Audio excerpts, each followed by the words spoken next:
The comic book medium, having come of age on the American cultural scene, must measure up to its responsibilities. Constantly improving techniques and higher standards go hand in hand with these responsibilities. To make a positive contribution to contemporary life, the industry must seek new areas for developing sound, wholesome entertainment. The people responsible for writing, drawing, printing, publishing, and selling these books have done a commendable job in the past and have been striving towards this goal. The record of progress and continuing improvement compares favorably with other media in the communications industry. An outstanding example is in the development of comic books as a unique and effective tool for instruction and education. Comic books have also made their contribution in the field of letters and criticism of contemporary life. In keeping with the American tradition, the members of this industry will and must continue to work together in the future.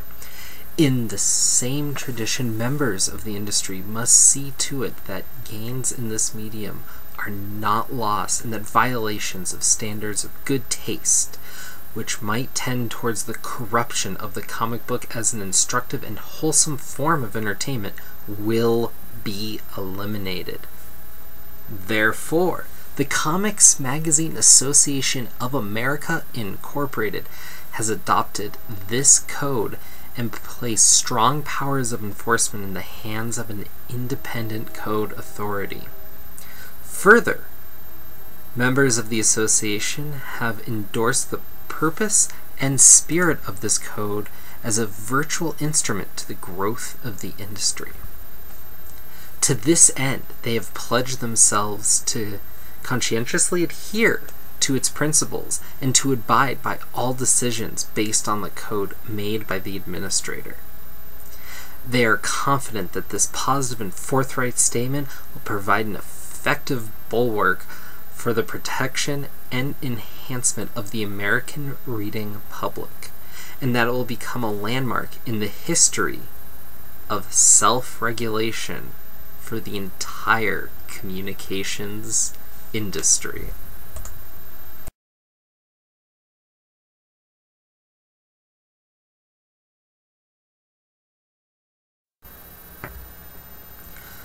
So what does the 1954 Comics Code Authority Preamble have to do with the controversial Batgirl cover? Well, I'm going to build to that. But I want to start off by saying, first off, when it comes to this cover, I don't particularly care. It's a variant cover.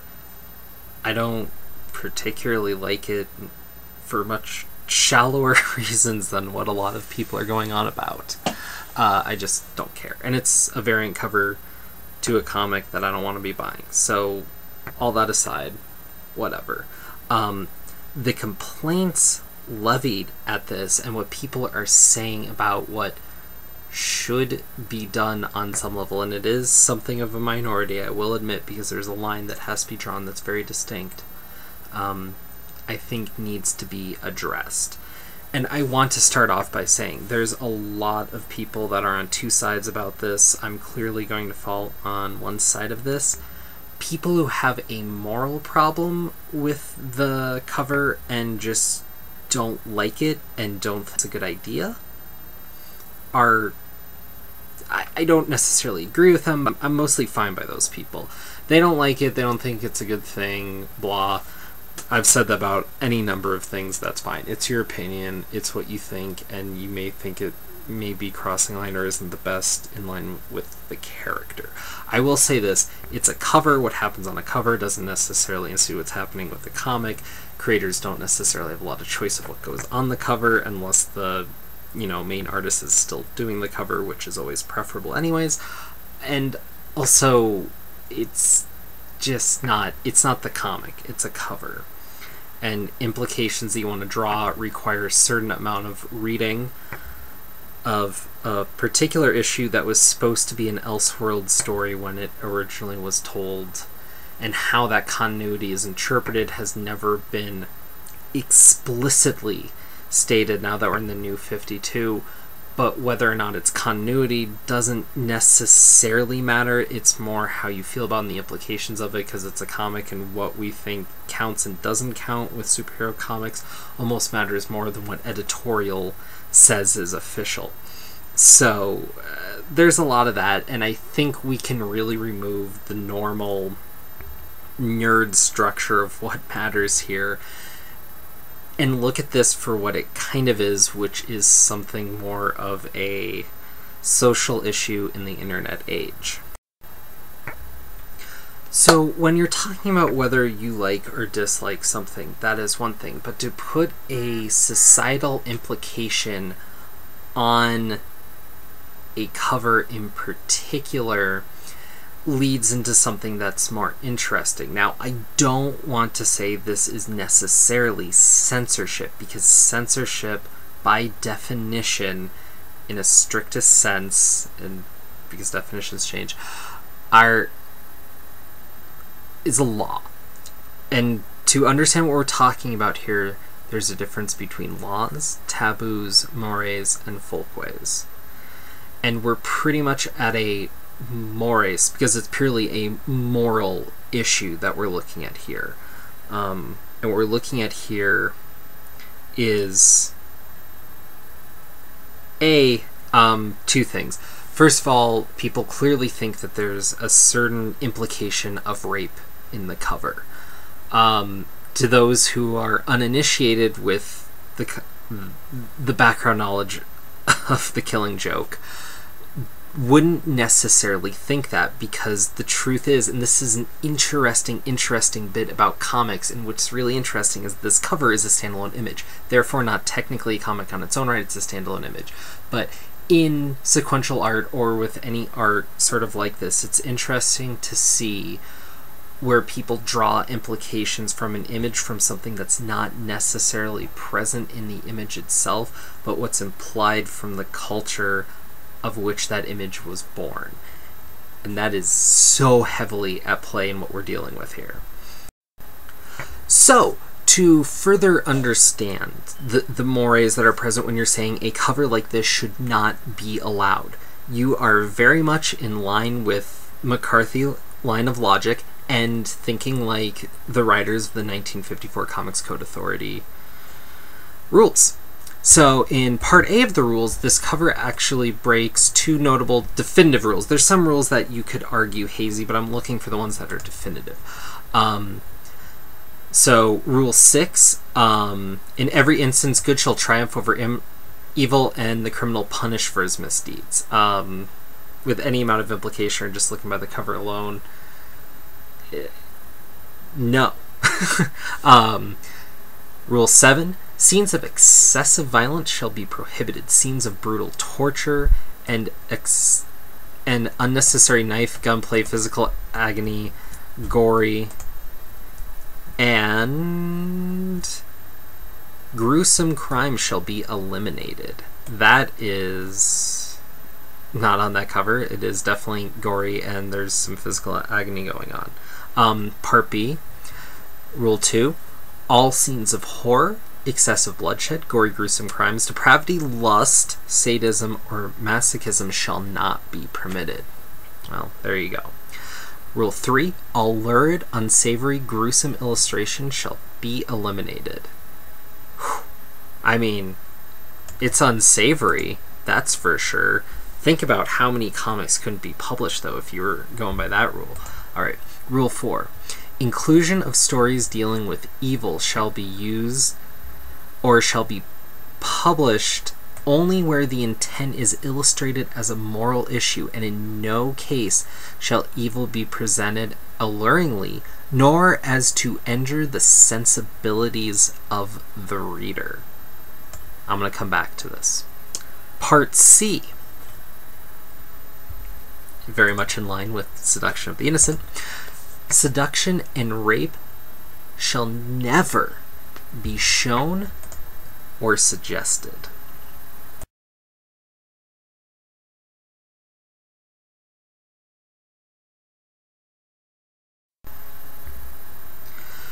So in the famous issue of Amazing Spider-Man that flew without the code, What's interesting that I just kind of deduced from reading, because I believe 1954 is the most current revision to the code before they published that issue, is not that talking about drugs was illegal, but that showing that someone taking drugs, which is an illegal act, was shown with sympathy, and that the criminal wasn't brought to justice. Being Harry Osborn trying to kick drugs, but that he wasn't arrested for the act of taking them or buying them, or however you want to view that.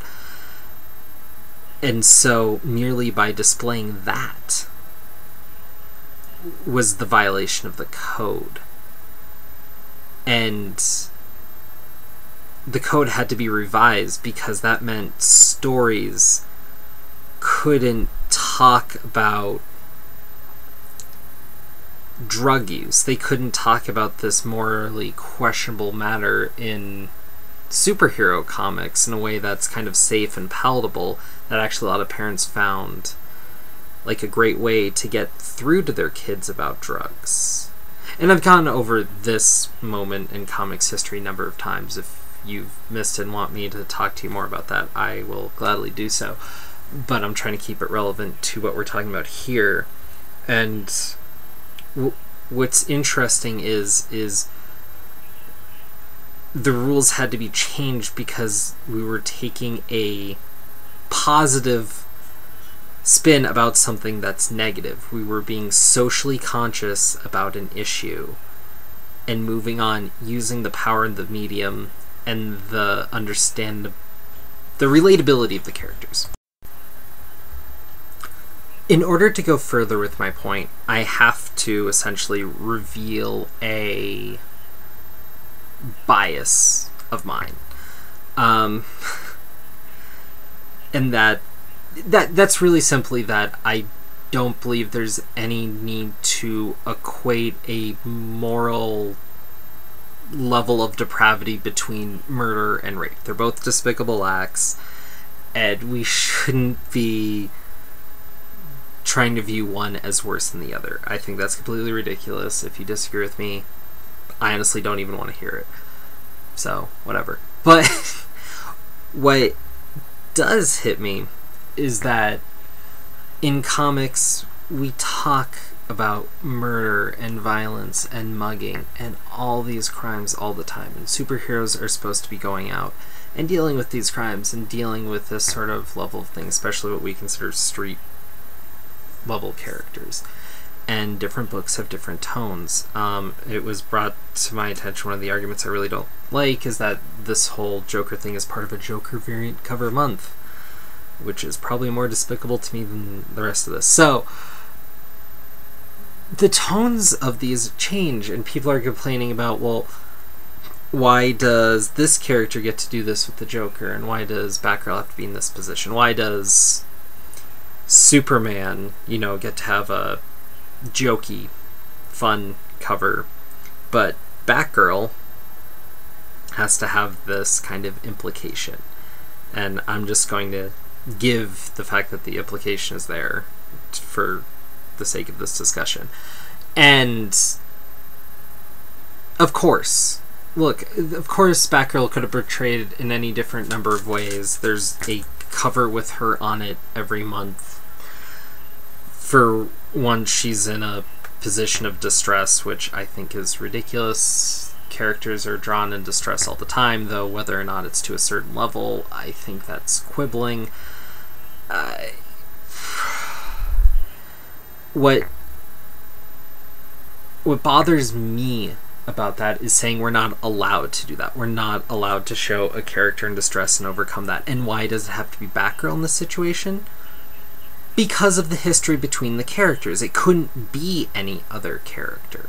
And, well, why don't we show Superman in a rapey position? Because that's kind of ridiculous. He's Superman. Stuff like that doesn't happen to him. That's one of the major complaints about Superman, is that there's nothing relatable.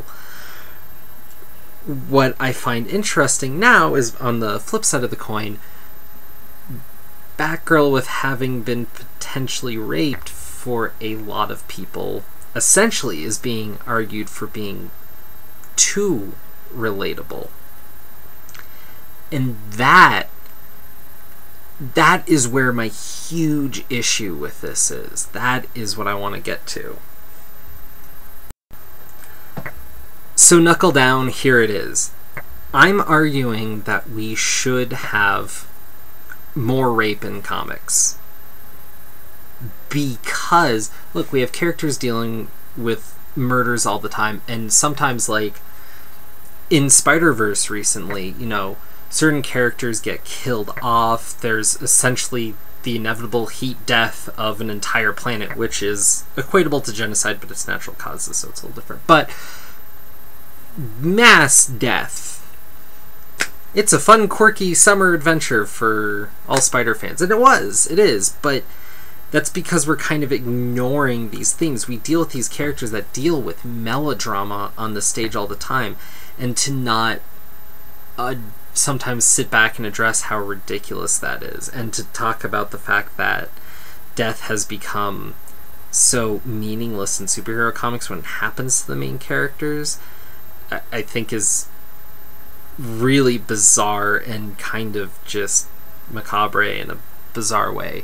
But to say that we cannot talk about rape, to say that if a character is raped, it has to be handled in a certain way, to say that a character is raped, has to respond in a certain way, is fucking ridiculous. It's unacceptable. It's not okay. What you're arguing for is essentially self-censorship. You're arguing to reinstate certain parts of the comic code that you agree with, and I'm relatively sure any modern comic fan would find some rule of the comic code's authority unfavorable to them, not likable. And there's a reason for that. That sort of censorship and saying it has to be all comics have to meet this bar of moral understanding is ridiculous. It's stupid. It's the death of storytelling. And what's worse, what I come to comics for, what I find valuable about superheroes, the reason I can defend reading this as an adult, the reason I can say that these characters are so much more interesting and so much more important than, say, your standard cop drama or another slasher flick at the movies or something like that, is because these characters have a history of dealing with social issues, have a history of dealing with tough moral choices, and there's something to be gained, something to be learned, and something to be enjoyed about seeing stories of overcoming it at times, dealing with it at times, or sometimes just seeing that even the strongest among us have to suffer through the indignities of living at time. And I get that's a more general statement. That's not saying rape is an inevitability of life. That would be a horrible statement. What I am saying is that it's a crime that happens to people. I'm not saying it should, I'm saying it does, much like murder does. But we treat murder like it's just another crime, happens all the time. It's inevitable for a lot of these stories. To have cities where gunplay is openly handled in the middle of the town square, which is just fucking ridiculous and such a bizarre show of violence, but it's part of the action, whatever. But to say that these characters never should know anyone who was a victim of abuse is ridiculous. And to say that every time that happens it has to be handled a certain way, but all these characters clearly know someone that was murdered, and to say that it always has to be handled the same way is ridiculous. And frankly, the fact that we can't ever have any humor about this is even dumber, because you have to remember that, you know, rape isn't funny till a clown gets raped. Even saying that we have to handle these sensitive subjects with a serious tone every time is complete bullshit, because we all know rape isn't funny till a clown gets raped.